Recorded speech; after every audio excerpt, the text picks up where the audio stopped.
Gia stepped off the transport ship and felt the strange gravity of planet Terra Nova pull at her slender blue form. The air smelled rich with plant life, so different from the clean, filtered atmosphere of her homeworld. As a xenobiologist from the Nari species, she had visited many planets, but this one made her three hearts beat faster with excitement. "Remember," said Tak, her team leader, "humans have only recently joined the Galactic Council. They lack our advanced understanding." He adjusted his environmental scanner with long, four-fingered hands. "We must be patient with them." Gia nodded but kept her thoughts to herself. Unlike the others, she found humans fascinating. Their species had achieved space travel with surprisingly simple technology. How had they managed it?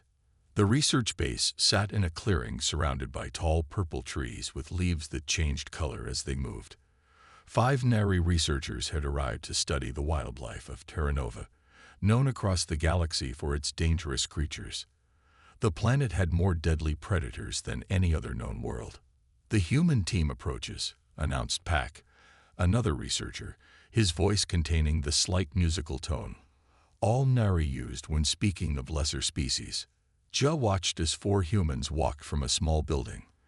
They moved differently than her people, with a strange swinging gait that looked both inefficient and somehow graceful. The leader stepped forward, a male with dark hair and calm eyes. "Welcome to Terra Nova Research Station," he said with a slight bow. "I am Hyun, wildlife specialist and team leader." Tak performed the formal greeting of the Nari. "We bring knowledge to share and seek wisdom in return." Hyun smiled. "We have much to learn from each other." As the formal introductions continued, Gia studied the humans. Their skin varied in color but lacked the blue tint of the Nari. Their eyes contained only one color each instead of the swirling patterns of her people. Yet something about them, especially this Hyun, suggested hidden depths. The tour of the research station revealed simple but effective equipment. The humans relied on physical barriers and basic technology to protect themselves, nothing like the energy shields and molecular disruptors the Nari used. "How do you gather data on the larger predators?" Jia asked Hyun as they walked. "We observe," Hyun replied simply. "Sometimes from blinds, sometimes using remote cameras. Sometimes," he paused, "we track them on foot." Tak made the sound Nari used to show disbelief. "Surely you don't approach the dangerous species directly." "Our records show Terra Nova has the highest rate of researcher casualties in the mapped galaxy." Hyun's expression remained calm. "Every creature has patterns. Understanding comes from careful observation." Later that evening, as the strange double moons of Terra Nova rose in the purple sky, the teams shared data on the planet's wildlife. The Nari displayed 3-dimensional holograms of various species they had catalogued during their orbital scan. "Most concerning is this apex predator," Tak explained, showing a large creature with 6 legs, adaptive skin coloration, and retractable venomous spines. Classification: Umbra venandi. The locals call it the shadow claw. The image showed the creature taking down prey 3 times its size with frightening speed. 3 research teams have lost members to this predator, Pak added. It can detect movement from 2 kilometers away and has never been successfully approached. Jia noticed something odd. While her fellow Nari spoke, Hyun watched the hologram with unusual interest. Not fear, not concern, but a focused curiosity that seemed out of place given the deadly nature of the creature.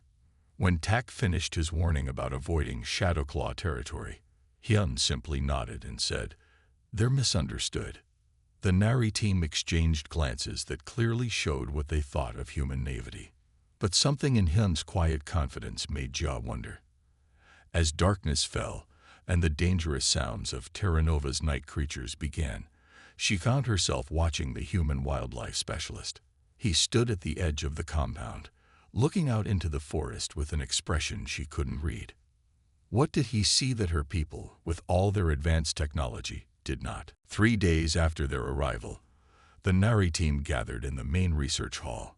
Tak stood before a large screen with a serious expression on his blue face. Today we share important safety information. TAC announced to the mixed group of Nari and humans. We have compiled all known data on the Shadow Claw.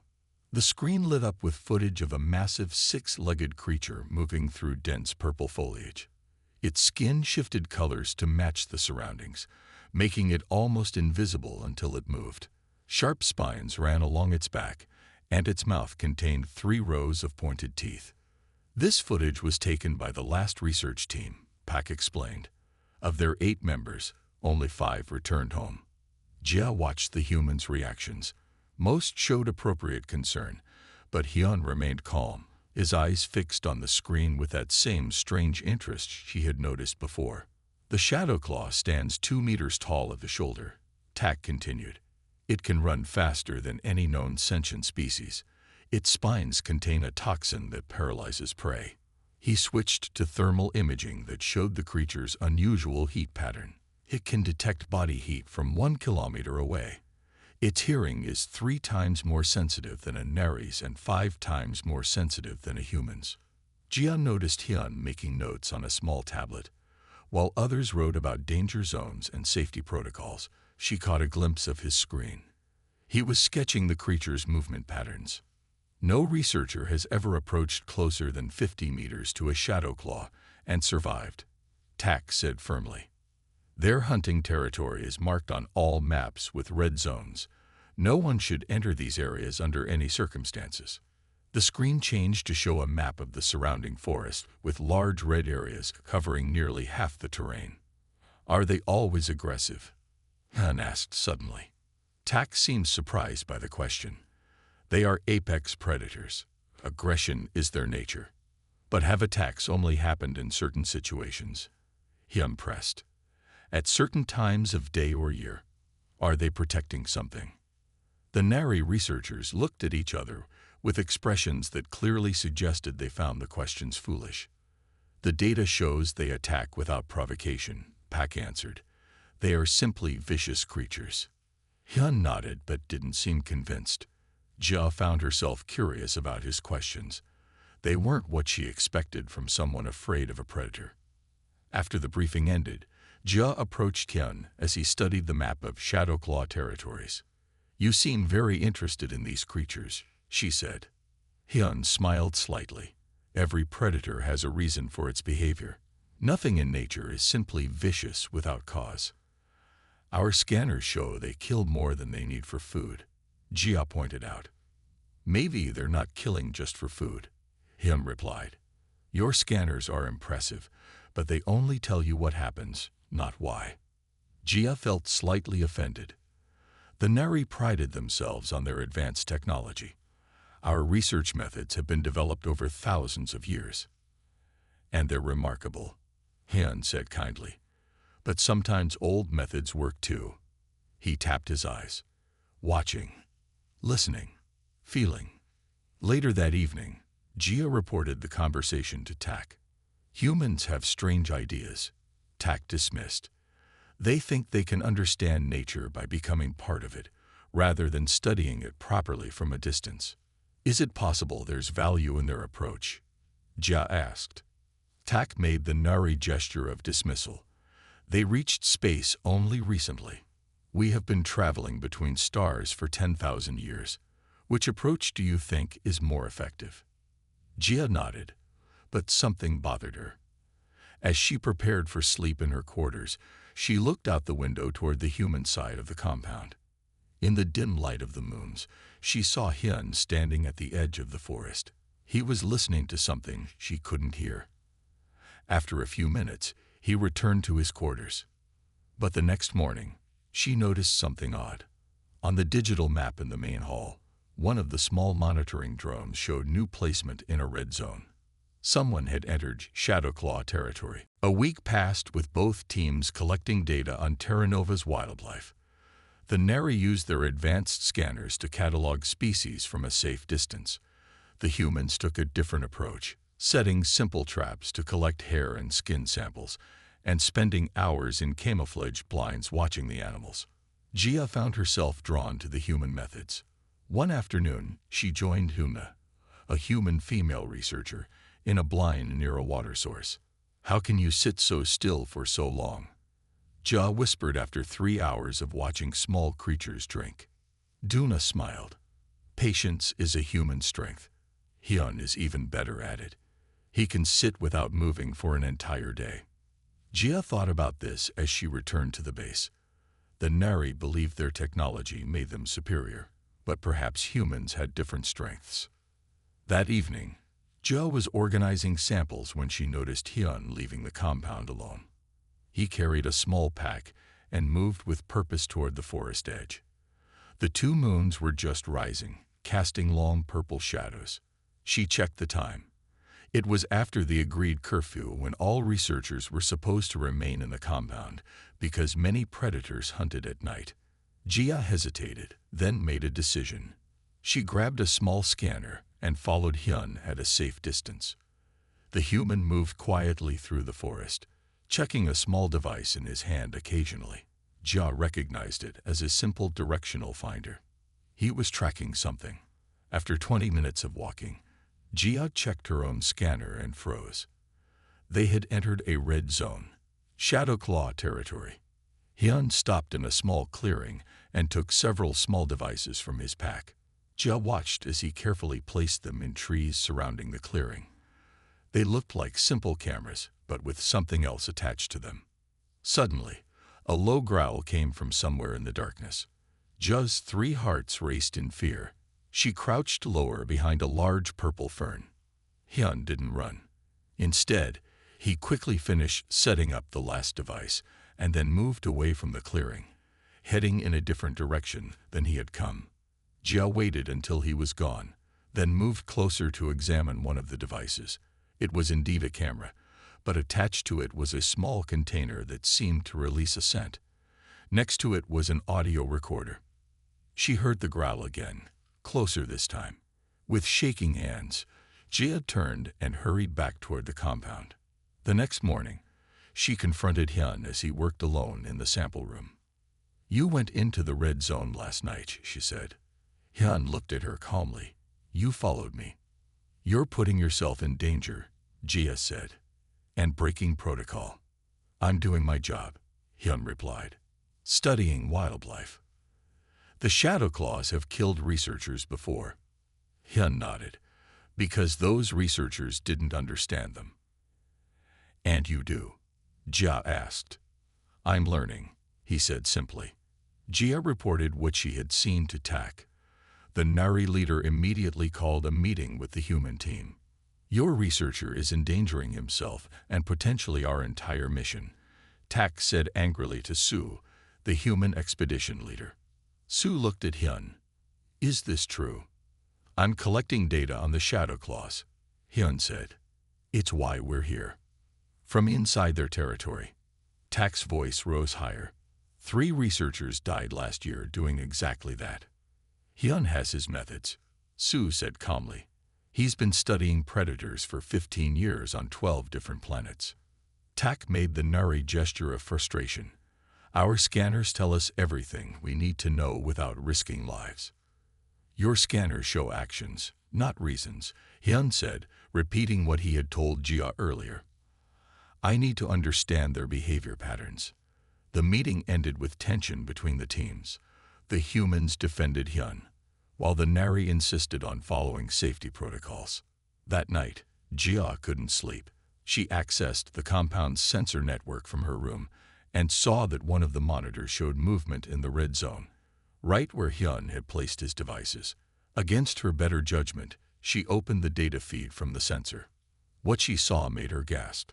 On the screen was a clear image of a massive Shadowclaw, its spines fully extended, standing in the moonlight.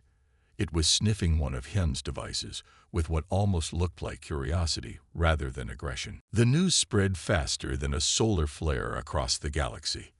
A human researcher had done something impossible. She had made friends with the Kralmor, the most dangerous predator known to any intelligent species. Spaceships began to arrive at Verdania's research station. They came from everywhere. From the crystal cities of Andromeda, the floating platforms of the Carina Nebula, and the deep space colonies of the Outer Rim. Scientists, journalists, and curious experts all wanted to see the truth with their own eyes. Hannah stood next to her Crawlmore companion, feeling both proud and nervous. The creature was now wearing a special tracking collar that helped scientists understand its movements and behavior. Its 6 eyes scanned the growing crowd of visitors, but it remained calm. This was something no one had ever seen before. June acted as her translator and assistant. He explained the details of their research to the visiting scientists. She didn't use force, he would say. She used understanding. She learned to speak their language. The first group of alien scientists arrived on a Tuesday morning. Their spaceship was huge, a silver disk that looked like a giant metal flower when it landed.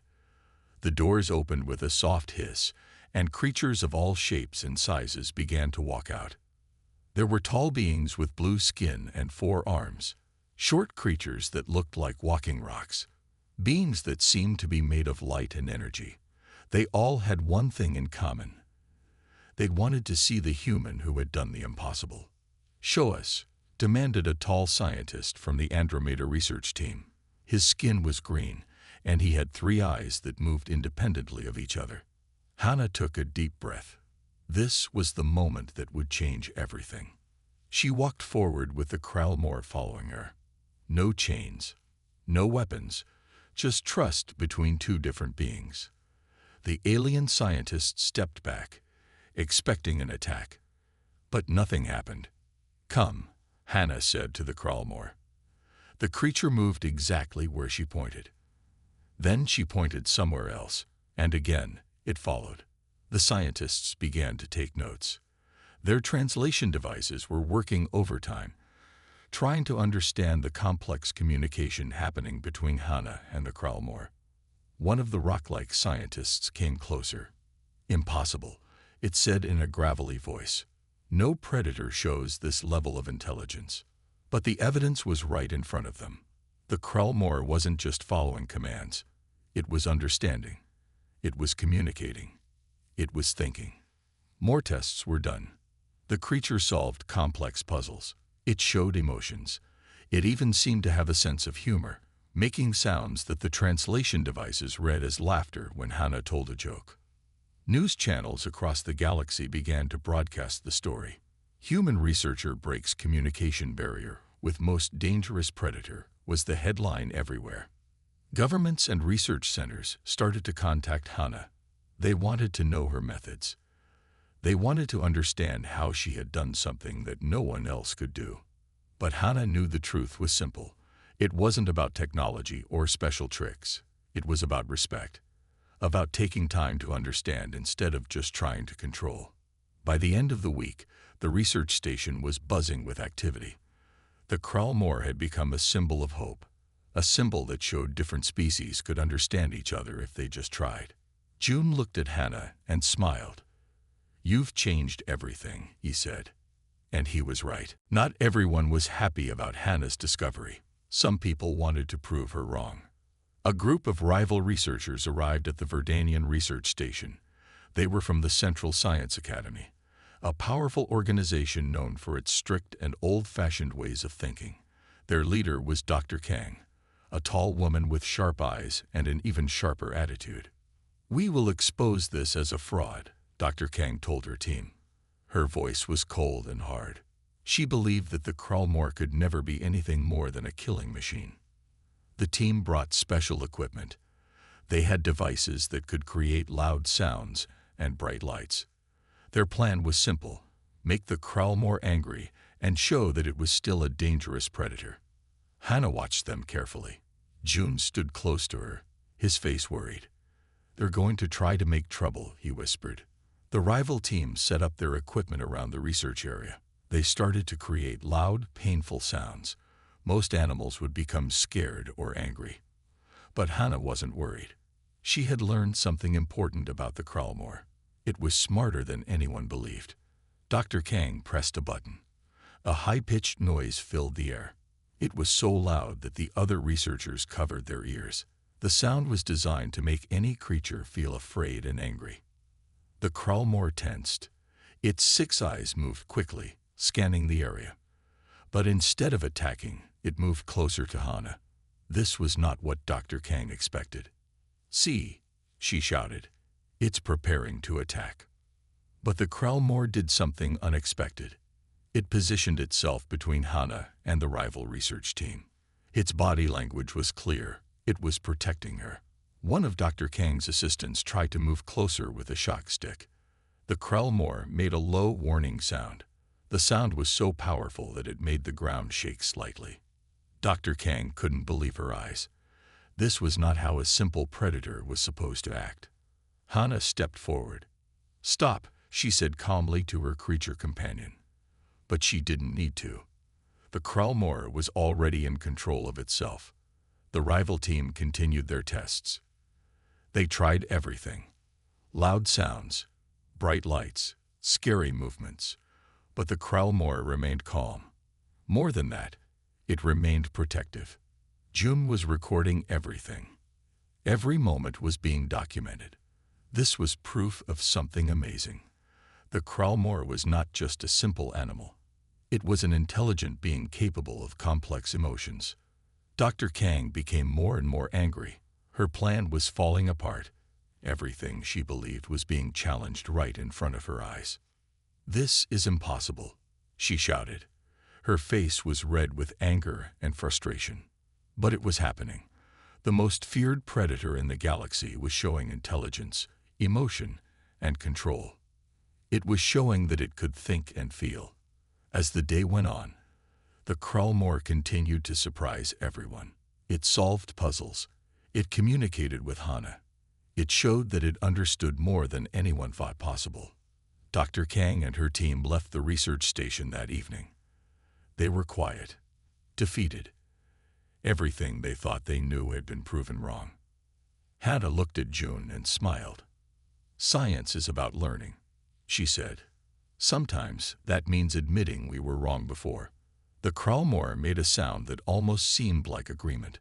Another small victory in understanding. For the next 3 days, Jia secretly watched the data from Hyun's devices. She saw patterns emerging in the Shadow Claw's behavior. The creature visited the clearing at the same time each night. It always approached from the same direction. It never showed aggression toward the cameras. Jia felt both excited and confused. The Nari database described Shadow Claws as mindless killing machines, yet this one seemed almost methodical. On the 4th morning, Jia found Hyun alone in the data lab. "Your devices are collecting interesting information," she said. Hyun looked up, not surprised that she knew. "You've been watching the feeds. The Shadow Claw visits at the same time each night," Jia said. "It follows patterns." Hyun nodded. "All creatures do, if you watch long enough. But our data says they're unpredictable killers." "Your data is incomplete," Hyun said simply. He turned his tablet toward her. On it was a map showing 6 different clearings, each with a marker. "I've been studying them for 3 weeks, since before your team arrived." Jia looked closer. "You have 6 monitoring stations." "Yes, each one tells me something different." He pointed to the map.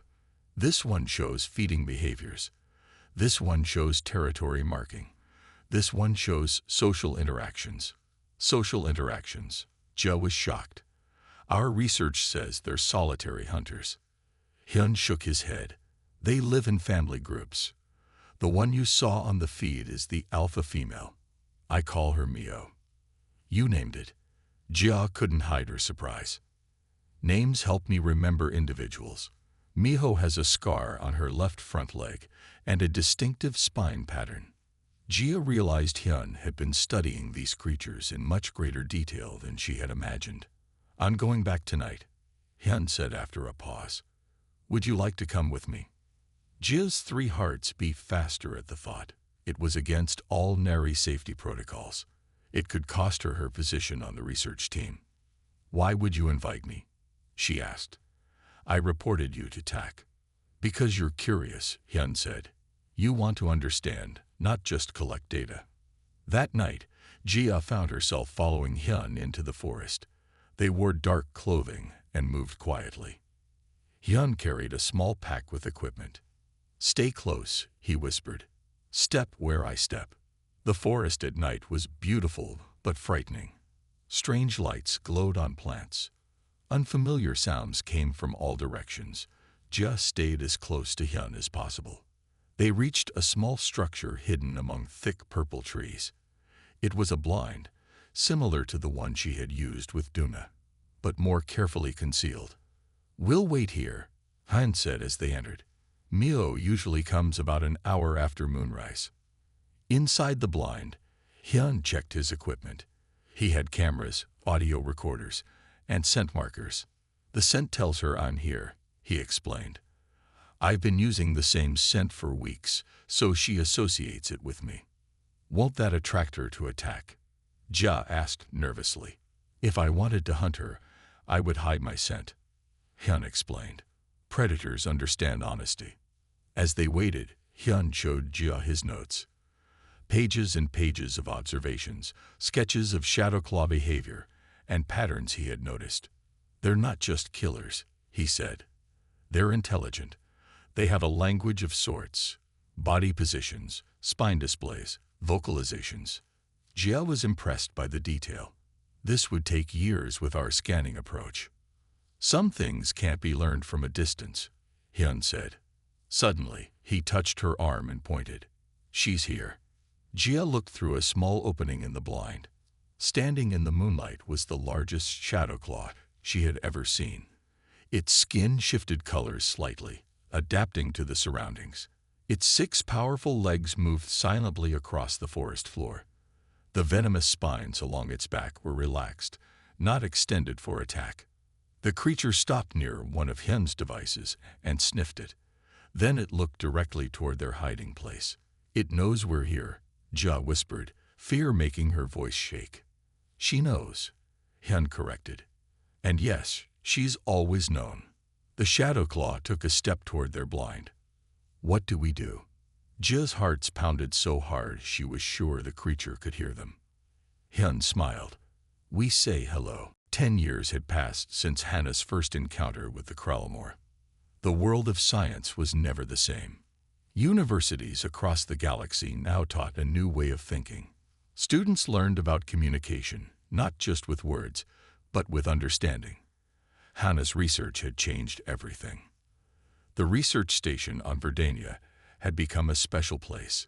It was now a center for learning about different species. Scientists from all over came to study how to communicate with other intelligent beings. Hannah and Jun worked together, writing books and teaching new researchers. Their main message was simple: every living thing deserves respect and a chance to be understood. The Kralmor was no longer seen as a monster.